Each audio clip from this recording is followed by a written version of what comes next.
और अब हम आपको दिखाते हैं यूक्रेन की राजधानी कीव में युद्ध का सामना करने के लिए तैयारियां किस तरह से की गई हैं। रूस से किसी भी संभावित हमले से बचने के लिए यूक्रेन की राजधानी कीव में बंकर तैयार किए गए हैं, जिन्हें बॉम्ब शेल्टर्स कहा जाता है। अब हम आपको कीव के ऐसे ही बॉम्ब शेल्टर में लेकर चलते हैं, जहां से हमारी सहयोगी ओवियन की एग्जीक्यूटिव एडिटर पलकी शर्मा उपाध्याय ने ये एक्सक्लूसिव ग्राउंड रिपोर्ट भेजी है।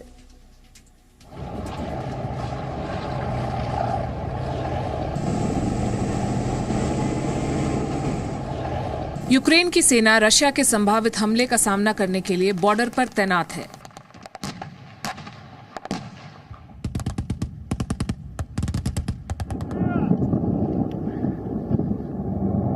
लेकिन उसके सामने चुनौतियां कम नहीं हैं।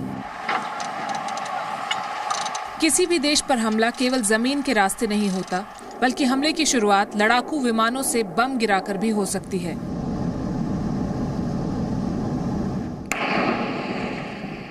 Colorful dots that you see, these are bomb shelters. और इसी संभावित हमले से बचने के लिए यूक्रेन की राजधानी कीव में बंकर तैयार किए जा रहे हैं, जिन्हें बॉम्ब शेल्टर्स कहा जाता है।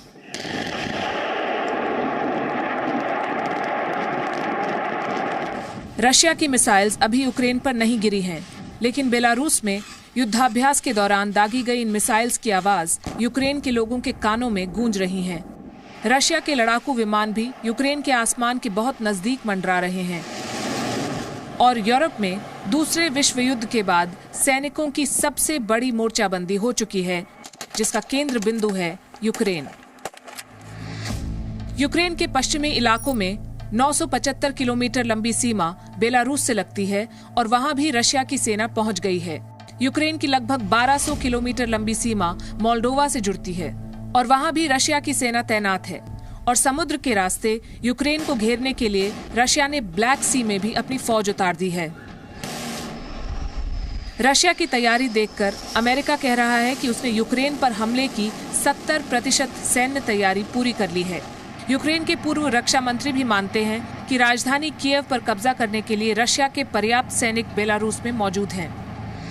बेलारूस के बॉर्डर से यूक्रेन की राजधानी कीव की दूरी 550 किलोमीटर से 700 किलोमीटर की ही है, जहां रशिया ने अपने Su-35 फाइटर जेट्स और S-400 मिसाइल डिफेंस सिस्टम को तैनात कर दिया है, जो आसानी से कुछ ही मिनटों में कीव पर हमला कर सकते हैं। आज हम आपको यही दिखाएंगे कि अगर रशिया ने कीव पर मिसाइल या हवाई हमला किया और परमाणु या रासायनिक हथियारों का भी इस्तेमाल किया, तो वहां के लोग अपने आप को कैसे बचाएंगे।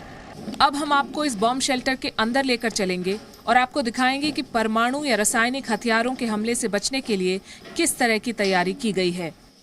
In the event of a chemical or a nuclear attack, they have a special stockpile of gear here, and they gave us access to one such box. Let me show you what it has. Here you go.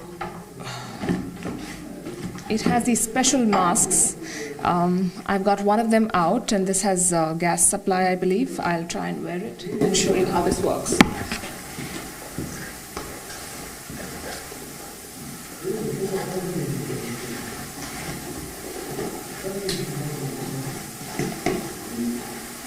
This is how it's going to look. I'm not going to keep it on for very long because it's very uncomfortable. But I'll just show you how it works. So I wear this mask, and then I have this device which is supposed to help me figure out how much radiation there is. So one person from this bomb shelter goes up wearing this mask, and you go up and you switch this thing on, and this is going to detect the radiation or chemical levels in the atmosphere to determine how safe it is for others to step out. ये bomb shelters Ukraine और Russia के संबंधों के इतिहास से जुड़े हैं। Soviet संघ के विघटन के बाद किसी ने सोचा भी नहीं था कि इनके इस्तेमाल की जरूरत भी पड़ सकती है। यूक्रेन की राजधानी कीव से पलकी शर्मा उपाध्याय, जी news. Presenting V News app, available on Google Play and App Store. Download it now.